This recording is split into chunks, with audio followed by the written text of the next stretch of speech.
जय हिंद मेरे प्यारे दोस्तों, हमारे इस चैनल नेक्स्ट टाइम में आपका स्वागत है। देखिए, अगर आप यूपी पीएससी का प्रिपरेशन कर रहे हैं, न्यू बिगनर हैं, अदर स्टेट से हैं, मैं बात कर देता हूं UP PSC, Uttar Pradesh PSC, ठीक है ना। Uttar Pradesh public service commission, PSC का फुल फॉर्म होता है पब्लिक सर्विस कमीशन, जिसके द्वारा मैं आज के इस वीडियो के अंतर्गत पे प्री का जो पहला पेपर होता है जीएस का, दूसरा सीसेट का जो पेपर होता है उसका थोड़ा सा रिव्यू कराऊंगा कि कैसा इसका सिलेबस होता है, कैसे आपको पढ़नी है, और सीसेट में कैसे सिलेबस इसके अंतर्गत पे बटा हुआ है। आपका कन्फ्यूजन में कम समय के अंतर्गत पे दूर करूंगा। यदि आप उत्तर प्रदेश से हैं, न्यू बिगनर है, या अदर स्टेट से उत्तर प्रदेश पीएससी का प्रिपरेशन करना चाहते हैं, न्यू बिगनर या आने वाले समय पर प्रिपरेशन करना चाहते हैं, तो इसका सिलेबस मैं हिंदी मीडियम बेस के अंतर्गत मैं आपको सॉल्टी रूप से यहाँ पर स्क्रीन पर प्रोवाइड करूंगा, जैसे कि आप स्क्रीन पर देख रहे होंगे। ज़्यादा टाइम हम नहीं लेंगे। इससे पहले हम आगे बढ़े, यदि आपके द्वारा हमारे इस चैनल नेक्स्ट एम को सब्सक्राइब नहीं किया तो सब्सक्राइब कीजिए तथा बेल आइकन को प्रेस कीजिए, ताकि जो भी कंटेंट, जो भी इंफॉर्मेशन हमारे द्वारा आपके लिए प्रोवाइड किया जाता है तो उसका नोटिफिकेशन आपके पास टाइम पर उपलब्ध हो जाएगा। देखिए, 7 पॉइंटों में बांटा गया है। सबसे पहले मैं बता दूं आपको क्लियर करके स्क्रीन पे कि आपका एक प्री का पेपर होना है, एक मेंस का, प्री के अंतर्गत पे एक प्री का पहला जीएस का पेपर होना है, और प्री के अंतर्गत पे दूसरा सीसेट का पेपर होना है, जिसके अंतर्गत पे प्री के अंतर्गत पे 150 क्वेश्चन पूछा जाता है 200 नंबर का, और सीसेट के अंतर्गत पे 100 क्वेश्चन पूछा जाता है 200 नंबर का, जिसमें सीसेट के अंतर्गत पे 33% मार्क्स लाना आपको जरूरी है, क्वालिफाइंग मार्क्स लेके आना आपको इंपॉर्टेंट हो जाता है, ठीक है। ये चीज़ तो आप समझ गए होंगे। और अगर सबसे पहले बात करते तो जीएस के जो पॉइंट है उनको डिस्कस करते हैं, और उसके बाद में देखते हैं क्या क्या चीजें आपके लिए इंपोर्टेंटली हम आगे डिस्कस करते निकलते हैं। 1 2 3 4 5 6 7 पॉइंट पे बात करी तो सबसे पहला जो पॉइंट है, जहां पर आपको प्री में एग्जामिनर क्वेश्चन पूछेगा, 7 टॉपिकों के अंतर्गत से आपको 150 क्वेश्चन है एग्जामिनर के द्वारा पूछनी है तो पूछी जानी है। राष्ट्रीय एवं अंतर्राष्ट्रीय महत्व की समसामयिक घटनाएं, राष्ट्रीय और अंतर्राष्ट्रीय स्तर की समसामयिक घटनाएं अभी मैं डीपली डिस्कस करूंगा। पहले टॉपिक को समझ लो, उसके बाद में दूसरा टॉपिक है भारत का इतिहास एवं भारतीय राष्ट्रीय आंदोलन। क्या है? भारत का इतिहास हो गया, और उसके बाद में भारतीय राष्ट्रीय आंदोलन साथ में इंक्लूड हो जाता है, टॉपिक दूसरा है। फिर उसके बाद में भारत एवं विश्व का भूगोल, भारत एवं विश्व का भौतिक, सामाजिक एवं आर्थिक भूगोल हो गया। फिर आगे है 4th नंबर का टॉपिक, भारतीय राजनीति एवं शासन हो गया, संविधान हो गया, राजनीतिक व्यवस्था होगी, पंचायती राज हो गया, लोक नीति हो गया, आधिकारिक मुद्दे और राइट इश्यू इसके अंतर्गत पाए जाते हैं। फिर उसके बाद में आर्थिक एवं सामाजिक विकास, सतत विकास हो गया, गरीबी हो गया, अंतर्दृष्टि हो गया, जनसांख्यिकी और सामाजिक क्षेत्र के इनिशिएटिव एटसेट्रा इसके अंतर्गत पाया जाता है। फिर है उसके बाद में 6 नंबर का पॉइंट, पर्यावरण एवं पारिस्थितिकी संबंधी सामान्य विषय, जैव विविधता एवं जलवायु परिवर्तन। इस विषय में विषय विशेषज्ञता की आवश्यकता नहीं, मतलब नॉर्मल ज्ञान होना चाहिए। और उसके बाद में सामान्य विज्ञान हो गया, नॉर्मल साइंस हो गया। देखिए, 7 पॉइंट प्री के जो सिलेबस है, इन 7 पॉइंटों से एग्जामिनर आपको क्वेश्चन पूछेगा। अब आपको लग रहा होगा कि ये 7 पॉइंट बहुत ईजी है, बहुत कम सिलेबस है, थोड़ा सा हम डिस्कस करते हुए चलते हैं पॉइंट टू पॉइंट वाले बेस में, ठीक है। सबसे पहला पॉइंट है इसके अंतर्गत पर आपके लिए राष्ट्रीय एवं अंतर्राष्ट्रीय महत्व की समसामयिक घटनाएं। मतलब आपके लिए क्या होगा कि नेशनल और इंटरनेशनल बेस के अंतर्गत पे करंट न्यूज संबंधी क्वेश्चन है, एग्जामिनर आपके लिए क्वेश्चन रिलेट करेगा। ये चीज भी आपको ध्यान में रखना है, इसलिए करंट अफेयर को आप सावधानी पूर्वक पढ़ लीजिए अभी से, ठीक है। एक साल पहले से पढ़िएगा, जैसे 2024 का होना है तो अभी 2023 का जून से आप स्टार्ट करते हुए ले चलिए। आपका जब एग्जाम होना है उससे पहले 2-3 मंथ्स वाले बेस में से आपको करंट अफेयर के क्वेश्चन भी रिलेट कर लेता है। ये चीज ठीक है, आप समझ गए होंगे कैसे पढ़नी है। फिर उसके बाद में भारत का इतिहास एवं भारतीय राष्ट्रीय आंदोलन, इंडियन हिस्ट्री के अंतर्गत पर, और उसके अंतर्गत पे भारत के अंतर्गत पे जो राष्ट्र के बेस में आंदोलन हुए, तो एग्जामिनर के द्वारा, मतलब Uttar Pradesh commission, PSC commission के द्वारा क्या कहा गया है कि कैसे आपको सिलेबस इसके अंतर्गत पे हिस्ट्री बेस में रिलेट होगा, तो इसके अंतर्गत पर टॉपिकों की बात कही गई है। इतिहास के अंतर्गत भारतीय इतिहास के सामाजिक, और देखिए ध्यान से सुनेगा, भारतीय इतिहास के सामाजिक, आर्थिक एवं राजनीतिक पक्षों की व्यापक जानकारी पर विशेष ध्यान देना होगा। और उसके बाद में हिस्ट्री के लिए यह बात कही गई कि भारतीय इतिहास के सामाजिक, आर्थिक एवं राजनीतिक पक्षों की व्यापक जानकारी पर विशेष ध्यान देना होगा। और उसके बाद में दूसरा है इसी के अंतर्गत पॉइंट, भारतीय राष्ट्रीय आंदोलन।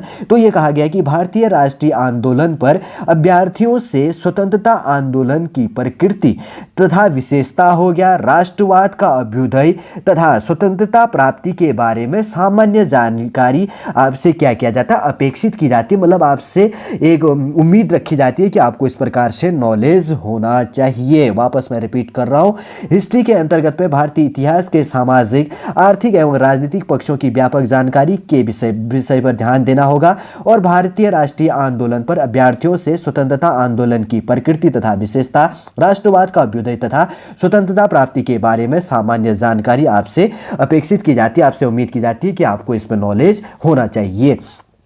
फिर आ जाता है world geography and Indian geography, Bharat एवं विश्व का भूगोल। इसमें कहा गया है कि भारत एवं विश्व का भौतिक आपको नॉलेज होना चाहिए। भौतिकी बेस के अंतर्गत पे सामाजिक हो गया एवं आर्थिक भूगोल इसके अंतर्गत में इंक्लूड होता है। फिर उसके बाद में कहा गया कि विश्व भूगोल में विषय की केवल सामान्य जानकारी की परख होनी चाहिए। मतलब कहने का, एग्जामिनर का कहने का मतलब है कि वर्ल्ड ज्योग्राफी से आपके लिए कम क्वेश्चन पूछे जाएंगे, हल्के क्वेश्चन पूछे जाएंगे, आपको इंडियन ज्योग्राफी में थोड़ा सा ध्यान रखना है। आप माजिद हुसैन की वर्ल्ड ज्योग्राफी, इंडियन ज्योग्राफी की बुक ले लीजिए, उसी में से 100% क्वेश्चन पूछता है, मैं आपको कह रहा हूं, तो आप पढ़ लीजिए उस बुक को। भारत का भूगोल के अंतर्गत देश के भौतिक, सामाजिक एवं आर्थिक भूगोल से संबंधित प्रश्न आप होंगे। वही वर्ल्ड ज्योग्राफी से टॉपिक रिलेट करने की बात करता है, वही इंडियन ज्योग्राफी से, लेकिन थोड़ा सा एग्जामिनर क्या कह रहा है कि आपको इंडियन ज्योग्राफी को ज्यादा ध्यान देना है। कहा नहीं है उसने, लेकिन आपको समझना है सिलेबस को। वर्ल्ड ज्योग्राफी को थोड़ा सा हल्के से पढ़ना है, केवल सामान्य जानकारी बेस पे पूछना है, लेकिन इंडियन ज्योग्राफी को आपको थोड़ा सा डीपली ध्यान में देते हुए स्टडी करनी है, ठीक है ना। फिर उसके बाद में यहां पर आ जाता है भारतीय राजनीति। क्या है? भारतीय राजनीति एवं शासन संविधान, राजनीतिक व्यवस्था, पंचायती राज्य, लोक नीति और आधिकारिक प्रकरण आदि यहां पर इंक्लूड हो जाता है। एटसेट्रा, जैसे करें कि कुछ और टॉपिक है यहां पर आ सकती है, जहां पर है भारतीय राज्य व्यवस्था, अर्थव्यवस्था एवं संस्कृति के संदर्भ में, संस्कृति के अंतर्गत देश के पंचायती राज तथा सामुदायिक विकास सहित राजनीतिक प्रणाली के ज्ञान तथा भारत की आर्थिक नीति के व्यापक लक्षणों एवं भारतीय संस्कृति की जानकारी पर प्रश्न होंगे। अब आप थोड़ा सा अटपटा लग रहा होगा बार बार जब आप पढ़ेंगे, इसमें आना भारतीय राजनीति एवं शासन संविधान एक टॉपिक, राजनीतिक व्यवस्था होगी, पंचायती राज आएगा, लोक नीति आएगा और आधिकारिक प्रकरण आ जाता है, जिसमें कहा गया कि भारतीय राज्य व्यवस्था, भारत के अंतर्गत पर राज्यों की क्या व्यवस्था की गई है, ये चीज टॉपिक हो गया। अर्थव्यवस्था एवं संस्कृति के अंतर्गत देखिए, अर्थव्यवस्था इकोनॉमिकल बेस के अंतर्गत पे और कल्चर के बेस के अंतर्गत पे देश के पंचायती राज तथा सामुदायिक विकास सहित राजनीतिक प्रणाली के ज्ञान तथा भारत की आर्थिक नीति के व्यापक लक्षणों एवं भारतीय संस्कृति की जानकारी होनी चाहिए। इसके साथ में कल्चर भी इंक्लूड हो जाता है, व्यापारिक संबंधी नीतियां भी इंक्लूड हो जाती है और एटसेट्रा, जो पंचायती राज संबंधी जो चीज है, और उसके बाद में विकास सहित जो राजनीतिक प्रणाली शुरू किया गया था, वो सारा का सारा टॉपिक आपका यहां पर इंक्लूड हो जाता है करंट के साथ में लेते हुए, ठीक है। फिर उसके बाद में यहां पर आता है इकोनॉमिक से बेस, कुछ कुछ पॉइंट इनमें बनते हुए आती है। तो कहा गया है कि आर्थिक एवं सामाजिक विकास, सतत विकास हो गया, गरीबी अंतर्दृष्टि हो गया और जनसांख्यिकी हो गया, सामाजिक क्षेत्र के और इनिशिएटिव एटसेट्रा। अभ्यर्थियों की जानकारी का परीक्षण, जनसंख्या। देखिए, अब देखिए इकोनॉमिक्स बेस का टॉपिक है, अभ्यर्थियों की जानकारी का परीक्षण जनसंख्या, बस जानकारी बेस के अंतर्गत, ऐसा डीपली नहीं कह रहा है। फिर उसके बाद में कहा गया है पर्यावरण तथा नगरीकरण की समस्याओं तथा उनके संबंधों के परिप्रेक्ष्य में किया जाएगा। क्या कहा गया? अभ्यर्थियों की जानकारी का परीक्षण जनसंख्या के आधार पर पर्यावरण तथा नगरीकरण की समस्याओं तथा उनके संबंधों के परिप्रेक्ष्य, मतलब उनके संदर्भों में आपके लिए किया जाएगा। आर्थिक एवं सामाजिक विकास, सतत विकास, गरीबी अंतर्दृष्टि और जनसांख्यिकी, सामाजिक क्षेत्र के इनिशिएटिव एटसेट्रा इसके अंतर्गत पे इंक्लूड हो जाता है। फिर उसके बाद में नेक्स्ट टॉपिक है पर्यावरण एवं पारिस्थितिकी संबंधित सामान्य विषय, जैविक विविधता एवं जलवायु परिवर्तन, ठीक है ना, बायोडाइवर्सिटी, क्लाइमेट चेंज, इन्वायरमेंट हो गया एटसेट्रा, इकोलॉजी हो गया, यहाँ पर सारे के सारे टॉपिक इंक्लूड हो जाती है। पर्यावरण, देखिए पर्यावरण, इन्वायरमेंट हो गया, पारिस्थिति हो गया, इकोसिस्टम संबंधी हो गया, और उसके बाद में सामान्य विषय संबंधी जैव विविधता, बायोडाइवर्सिटी हो गया और क्लाइमेट चेंज हो गया, जलवायु परिवर्तन। टॉपिक समझ गए। इन विषय में विषय विशेषज्ञता की आवश्यकता नहीं है, अभ्यर्थियों से विषय की सामान्य जानकारी की अपेक्षा की जाती है। इसमें आपको कोई डीपली नॉलेज नहीं रखनी है, आपको बेसिक सा नॉलेज रखना है, एग्जामिनर आपको इसमें से पूछ लेगा, ठीक है। उसके बाद में 7 नंबर का जो टॉपिक है सामान्य विज्ञान। सामान्य विज्ञान विज्ञान में, जनरल साइंस में प्रश्न दैनिक अनुभव तथा प्रेक्षण से संबंधित विषयों सहित विज्ञान के सामान्य परिबोध एवं जानकारी पर आधारित होंगे, जिसकी किसी भी सुशिक्षित व्यक्ति से अपेक्षा की जा सकती है जिसने वैज्ञानिक विषयों का क्या किया हो, विशेष अध्ययन नहीं किया, मतलब आपने डीपली नहीं पढ़ा है। जैसे 12th बेस में आपने फिजिक्स, केमिस्ट्री, बायोलॉजी नहीं पढ़ा है, या पोस्ट ग्रेजुएशन में नहीं पढ़ा, बस आपको 10th लेवल का नॉर्मल सा साइंस आपको आना चाहिए। ये चीज़ भी आपको ध्यान में रखनी है। फिर उसके बाद में नोट कहा गया है इनके द्वारा, इन चीज़ को ध्यान में रखना आपको। इनके द्वारा कहा गया है कि अभ्यर्थियों से ये अपेक्षित किया जाता है, मतलब अपेक्षा उम्मीद की जाती है कि उत्तर प्रदेश के विशेष परिप्रेक्ष्य में उपयुक्त विषयों का उन्हें सामान्य परिचय होना चाहिए। देखिए, जैसे उनके द्वारा कहा गया है कि जो ये 7 पॉइंट बटे हुए हैं 7 पॉइंटों में, इन पॉइंटों के अंतर्गत पे उत्तर प्रदेश को भी आपको रिलेट करके पढ़ना है। उसके अंतर्गत पर भी आपको एग्जामिनर क्वेश्चन पूछेगा स्पेशल, क्योंकि उत्तर प्रदेश पीएससी है, इस बेस में प्री में ज्यादा नहीं पूछता है, कम से कम 15-20 क्वेश्चन, ये मान के चलिए 15 क्वेश्चन 10 क्वेश्चन। अब देखिए आपको इनके लिए क्या क्या कौन कौन सी बुक्स पढ़नी है, मैंने भी आपके लिए ये रिलेट कर दिया, ताकि आपको किसी भी प्रकार का, जैसे कि मैंने कहा कि मैं आपको क्या करने वाला हूं, बुक कौन कौन से आपको लेके पढ़नी है, इनके लिए ये यहां पर इंपॉर्टेंट हो जाता है। जो सबसे पहले अगर बात करेंगे तो एक आपको ले लेनी है भारतीय इतिहास और भारतीय संस्कृति। इंडियन हिस्ट्री के अंतर्गत पे आप कोई भी हिस्ट्री की बुक ले लीजिए, आप उनको पढ़िए, जो भी आपको कंफर्ट लगता है। मैं ऐसा कोई नहीं कहूँगा कि पर्टिकुलर आप उन बुक को लेकर पढ़िए। सबसे पहले एनसीईआरटी को ही सावधानी पूर्वक पढ़िए, उनमें से सारा क्वेश्चन रिलेट हो जाता है। और उसके बाद में भारतीय संस्कृति की बात करें तो नितिन सिंघानिया का आप बुक ले लीजिए, भारतीय संस्कृति आर्ट एंड कल्चर नाम से, वो आपको बहुत अच्छा सजेशन, इसमें सारे के सारे टॉपिक मिल जाते हैं जो एग्जामिनर पूछता है। फिर उसके बाद में भारतीय भूगोल हो गया, और उसके साथ में अगर Indian geography and world geography, जैसे मैंने पहले कहा कि आप माजिद हुसैन की बुक ले लीजिए, आपके लिए वो सही है और आपको कोई पढ़ने की आवश्यकता नहीं पड़ेगी। भारतीय राज व्यवस्था के अंतर्गत पर आप भी एम लक्ष्मीकांता ले लीजिए, न्यू अभी 7th बेस में एडिशन आ गया 7 नंबर का, आप उसको ले लीजिए। आज 6 भी है तो आप उसको पढ़िए, ऐसा कोई इश्यू नहीं है। फिर उसके बाद में वर्तमान राष्ट्रीय एवं अंतर्राष्ट्रीय मुद्दे, नेशनल और इंटरनेशनल मुद्दे जो चीज़ होते हैं, आप करंट को पढ़ते रहिए और रिलेट करते रहिए और नोट डाउन करते रहिए कि कौन कौन से मुद्दे कैसे निकल के आ रहे हैं नेशनल बेस में और इंटरनेशनल बेस में, तो उसमें से एग्जामिनर आपको पूछ लेगा। और सामान्य ज्ञान की बात करें तो जनरल साइंस के सारे क्वेश्चन आपके लिए इसके अंतर्गत पे रिलेट कर लेता है एग्जामिनर। फिर उसके बाद में यहाँ पर अगर बात करेंगे तो संचार और अंतरिक्ष हो गया, संचार हो गया कम्युनिकेशन बेस के अंतर्गत पे, और अंतरिक्ष की बात करें तो स्पेस बेस से भी क्वेश्चन यहाँ पर रिलेट हो जाता है। आपको क्या करनी है, साइंस और टेक का आपको कोई भी एक अच्छा सा बुक ले लेना है, आप उसको पढ़नी है, वो चीज हो जाएगा। भारत और विश्व बेस के अंतर्गत में यहाँ पर टॉपिक है, पढ़ लेनी है आपको भारत बेस के अंतर्गत पर और विश्व के बेस में टॉपिक है, करंट अफेयर एटसेट्रा जो चीजें हैं या जो भी परिप्रेक्ष्य में आता है, जो बुक आता है रिलेट करके साथ में, और ये संचार और अंतरिक्ष बेस में खासतौर पर इंडियन बेस में लेकर आप पढ़ सकते हैं। फिर उसके बाद में भारतीय अर्थव्यवस्था, इकोनॉमिक्स बेस के लिए भी कोई आप एक अच्छी सी बुक ले लीजिएगा और भारतीय अर्थव्यवस्था संबंधी आप पढ़ सकते हैं। फिर उसके बाद में आ जाता है अंतर्राष्ट्रीय मामले, और उसके बाद में अंतर्राष्ट्रीय मामले जो भी चीज निकल के आता है इंटरनेशनल बेस के अंतर्गत पे, तो आप उसके लिए जो भी देखिए करंट को साथ साथ में रिलेट करते हुए ले चलिए और उसको नोट डाउन कीजिए, नोट्स बनाइए, तो आपको कहीं से और पढ़ने की आवश्यकता नहीं पड़ेगी। फिर आ जाता है अंतर्राष्ट्रीय संगठन, इंटरनेशनल यूनियन होता है, जैसे ओपेक हो गया, सार्क हो गया, बहुत सारे क्वाड बना, बहुत सारे इंटरनेशनल यूनियन बने, तो उनमें से क्वेश्चन पूछ लेता है कब इसकी स्थापना हुई थी, कब किसने बनाया था, या उसका हेड देश कौन सा है, इसमें कौन कौन से कंट्री शामिल है, कौन सा नहीं, या सही क्रम में लगाइए। जैसे G20 हो गया, G7 हो गया, G8 है, या क्या चीज़ है, किससे क्या चीज़ निकल के आया था, सारा का सारा इसमें रिलेट हो जाता है। ठीक है, उसके बाद में इंटरनेशनल जो अंतर्राष्ट्रीय मामले होते हैं उनको भी साथ में आपको रिलेट करते हुए पढ़ते हुए नोट डाउन करना, आपको कहीं एटसेट्रा पढ़ने की आवश्यकता नहीं पड़ेगी। फिर उसके बाद में हो गया संस्थान सामाजिक प्रासंगिकता के विषय में, संस्था संबंधी आपको पढ़ना है जो सामाजिक प्रासंगिकता का मतलब आपको नॉलेज देता है, ठीक है ना, सामाजिक परिप्रेक्ष्य के बेस के अंतर्गत पे उसको रिलेट करके पढ़ लेना है। फिर विज्ञान और तकनीकी हो गया, जिसके अंतर्गत पे साइंस और टेक हो गया, और सूचना और प्रौद्योगिकी हो गया। इसका एक ही बुक है साइंस और टेक करके, जो आपको अच्छा लगता है एक बुक ले लीजिए, उसमें आपको सारे के सारे टॉपिक रिलेट होते हुए दिख जाएंगे, ठीक है ना। पहला देखिए यूपीपीएससी बेस के अंतर्गत पे जीएस जो फर्स्ट पेपर है, इसका बुक संबंधी मैंने बहुत सारा नॉलेज आपको दे दिया, आप शॉर्टली रूप से समझ गए होंगे। अब बात करते हैं सी सेट के लिए। देखिए सी सेट के अंतर्गत पे जो पॉइंट बटा है 2 घंटे के अंतर्गत पे 200 अंकों का है, 100 नंबर के 100 क्वेश्चन आपको पूछा जाता है, 33% मार्क्स आपको लेके आना। 100 में से मतलब आपको ये मान के चलिए कि 35 क्वेश्चन आपको सॉल्व कर लेते तो आपका क्या है इसके अंतर्गत पे सिलेक्शन डन है।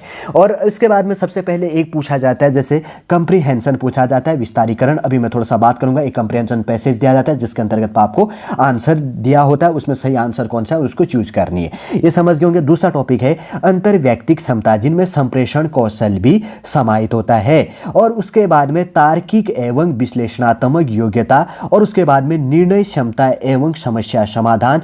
और जैसे ये टॉपिक है ना, आपको इसके अंतर्गत पर थोड़ा सा एक, अगर आप कभी नेट जेआरएफ की अगर तैयारी करते हैं या नहीं करते तो आप क्या कर लीजिए कि उसका फर्स्ट पेपर जो होता है 50 नंबर का जो पेपर होता है नेट का फर्स्ट पेपर, जीएस का पेपर होता है, तो आप उसको लेके पढ़िए, आपको पूरा सिलेबस वहां से रिलेट हो जाएगा। मैं आपको एक्यूरेट गाइडलाइन दे रहा हूं, ये चीज भी आपको ध्यान में रखना है। क्या करनी है, नेट का जो फर्स्ट पेपर होता है तो उस पेपर का जो उसमें टीचिंग एप्टीट्यूड का पेपर होता है तो उसमें से ये टॉपिक है, देखता हूं मैं ऐसे करके क्वेश्चन है उस बेस के प्रत्येक लेसनों से। जैसे अंतर व्यक्तिक क्षमता, आपकी मतलब अंदर से क्या क्षमता है जिनमें संप्रेषण कौशल भी समाहित होता है, मतलब आपको संप्रेषण की क्या कौशल क्षमता वो इसके अंतर्गत पे निहित हो जाता है। फिर उसके बाद में दूसरा टॉपिक है तार्किक एवं विश्लेषणात्मक योग्यता। आप तार्किक रूप से किस प्रकार से क्वेश्चनों को हल कर सकते हो और विश्लेषणात्मक योग्यता आपकी क्या है, तो वो चीज भी इसके साथ में इंक्लूड हो जाता है। फिर उसमें है निर्णय क्षमता एवं समस्या समाधान। देखिए आपके निर्णय लेने की क्या क्षमता है और समस्या समाधान को आप कैसे सॉल्व करते हैं, ये चीजें आपकी इसमें रिलेट हो जाती है। इसलिए मैं कह रहा हूं कि आप क्या करना कि नेट फर्स्ट वाला बुक ले लो, टीचिंग एप्टीट्यूड वाला, अब उस बुक को पढ़ो, आपको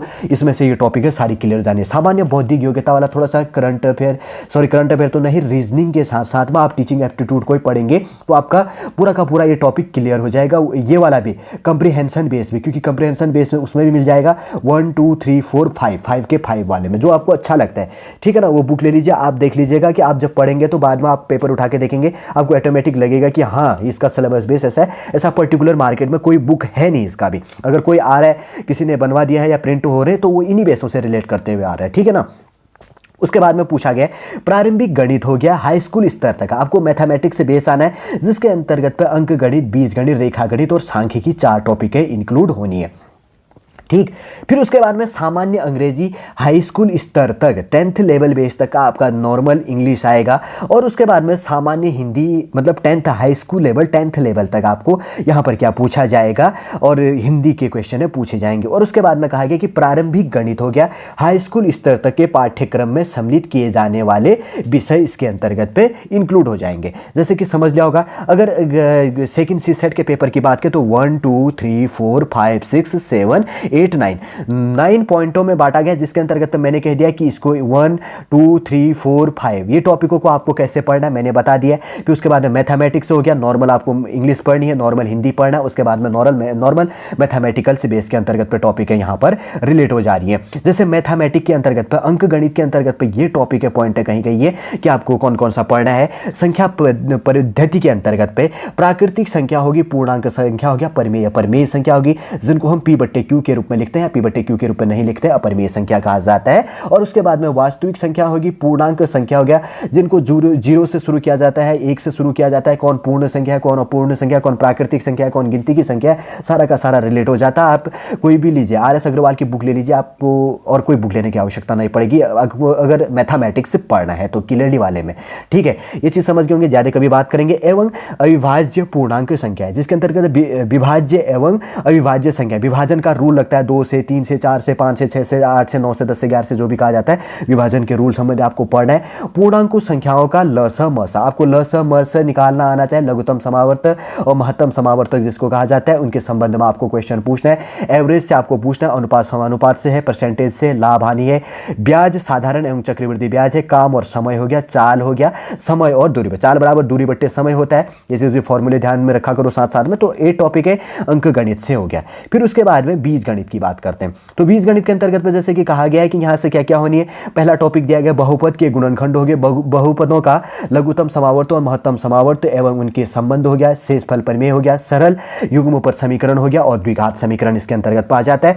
दूसरे नंबर की बात करें तो समुच्चय सिद्धांत हो गया, समुच्चय हो गया, उप समुच्चय हो गया, उचित समुच्चय हो गया, रिक्त समुच्चय हो गया, समुच्चयों के बीच संक्रियाएं इसके अंतर्गत पे संघ और प्रतिच्छेद हो गया, अंतर हो गया, समिति अंतर हो गया और वैनारिक इसके अंतर्गत आ जाता है। ठीक है, बीज गणित के बाद में। फिर उसके बाद में रेखा गणित की बात करेंगे तो रेखा गणित के अंतर्गत पर जो टॉपिक आता है, जिसके अंतर्गत की अगर बात करेंगे तो कौन कौन सा आ जाता है। पहला है त्रिभुज हो गया, आयत हो गया, वर्ग हो गया, समलंब, चतुर्भुज एवं वृत्त की रचना एवं उनके गुण संबंधी परिमेय तथा परिमेय एवं उनके क्षेत्रफल संबंधी आ जाता है। दूसरा टॉपिक है यहाँ पर गोला हो गया, समकोणीय वृत्ताकार हो गया, बेलन हो गया, समकोणीय वृत्ताकार, शंकु तथा घन, धन्य घन के आयतन एवं पृष्ठीय क्षेत्रफल संबंधी क्वेश्चन यहाँ पर। आर.एस. अग्रवाल ले लो, मैं आपसे कह रहा हूँ कि आर.एस. अग्रवाल ले लो, उसको देखो पूरा सिलेबस आपका इसके में उसमें मिल जाना है। फिर उसके बाद में सांख्यिकी बेस के अंतर्गत पर टॉपिक है, तो सांख्यिकी के अंतर्गत पाया जाता है आंकड़ों का संग्रह करना, आंकड़ों का वर्गीकरण करना, बारंबारता होगी, बारंबारता बंटन हो गया, सारणीयन हो गया, संचय बारंबारता होगी, आंकड़ों का निरूपण हो गया, दंड चार्ट हो गया, पाई चार्ट हो गया, आयत चित्र हो गया, बारंबारता बहुभुज हो गया, संचयी बारंबारता हो गया, वक्र हो गया, केंद्रीय प्रवृत्ति की माप हो गया, समानांतर माध्य माध्यिका और बहुलक आपको सांख्यिकी के अंतर्गत पे पढ़ लेनी है। ये चीज भी आपको ध्यान रखना है। मैथमेटिक्स बेस के अंतर्गत पर टॉपिक रिलेट कर दिया है। अब आ जाता है general English up to class X level के अंतर्गत पे। क्लास 10th बेस के अंतर्गत पे जैसे कहा गया है, थोड़ा सा उससे ऊपर लेवल भी पढ़ लेना आपके साथ में, क्योंकि आपके लिए काफी इंपॉर्टेंट हो जाता है। कंप्रीहेंशन का मतलब होता है, सबसे पहला टॉपिक है, 10 टॉपिक है जिसके अंतर्गत पे एक एक करके मैं समझा देता हूं। कंप्रीहेंशन होता है, एक बड़े बहुत सारे पैराग्राफ दिए जाते हैं जिसके अंतर्गत पे क्वेश्चन दिया होता है, 4 ऑप्शन दिए होते हैं, क्वेश्चन ही पूछा जाता है, आंसर उसमें से कौन सा सही है ये आपको प्रूफ करना होता है।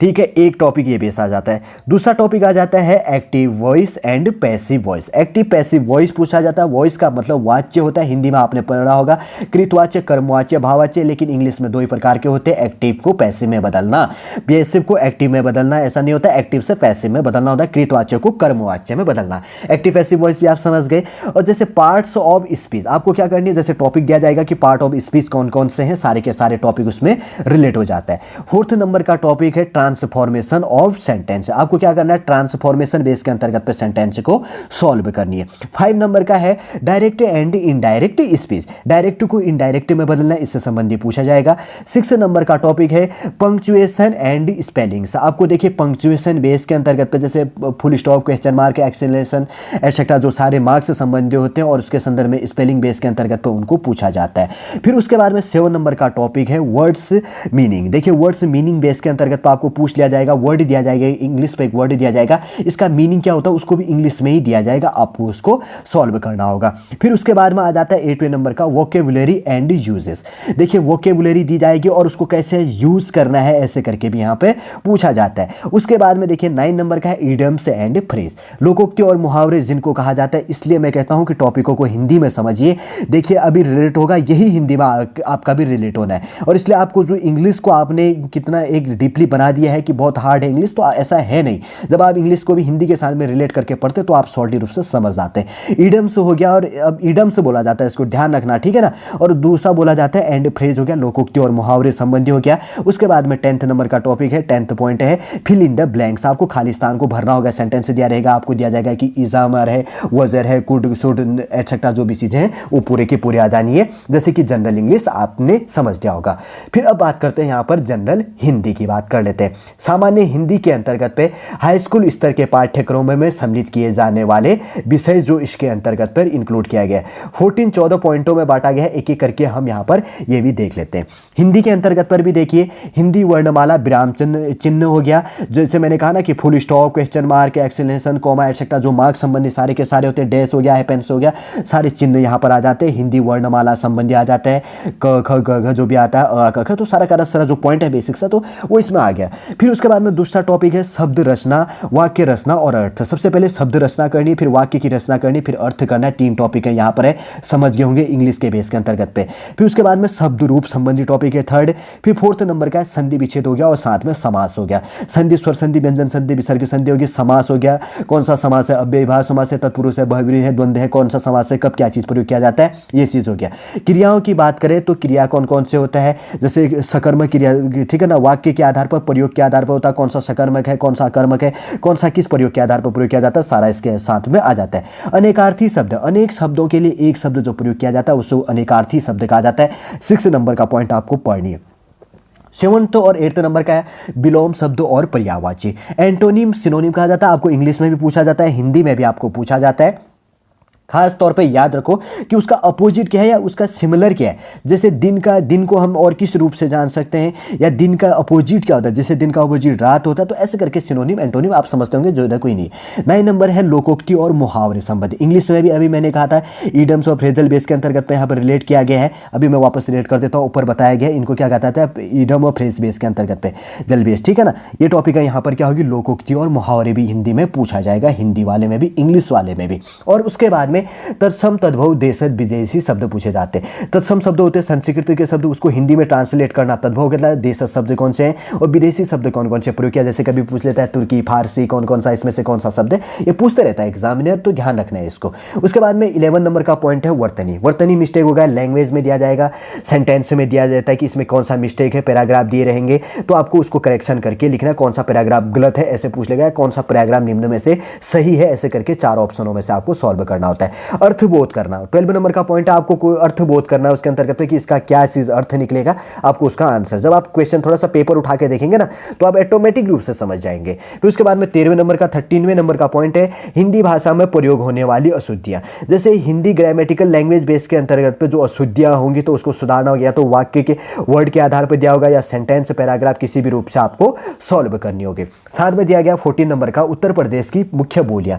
देखिए थोड़ा सा इसको पढ़ लीजिएगा क्योंकि लैंग्वेज बेस है, तो इसलिए उत्तर प्रदेश की मुख्य बोलियां कौन कौन सी हैं। उत्तर प्रदेश स्टेट के लिए तो कोई इशू नहीं है जो इस स्टेट से प्रिपरेशन कर रहे हैं, लेकिन अदर स्टेट से प्रिपरेशन करते हैं तो उनके लिए थोड़ा सा ये चीज़ें टॉपिक एक्स्ट्रा हो जाती हैं, इनको भी रिलेट करते हुए आप चल सकते हैं। लेकिन दैनिक जीवन में प्रयोग जो होती है तो उन से संबंधित ही एग्जामिनर आपके लिए रिलेट करता है क्वेश्चन, ये चीज भी आपको ध्यान में रखनी है, ठीक है। चलिए दोस्तों समझ गए होंगे शॉर्टली रूप से आज के इस वीडियो के अंतर्गत में हमने बात करी है उत्तर प्रदेश पीएससी प्री का फर्स्ट जीएस का सिलेबस और दूसरा सी सेट का जो पेपर होता है, कैसे एग्जामिनर क्वेश्चन पूछता है, कैसे आपको बुक्स को पढ़नी है, कैसे टॉपिकों को तोड़ तोड़ के आपको अध्ययन करना है। ये वीडियो आपके लिए काफी अच्छा मददगार साबित होगा और हुआ भी होगा। उम्मीद करूंगा दोस्तों आप ये शॉर्टली रूप से समझ गए होंगे।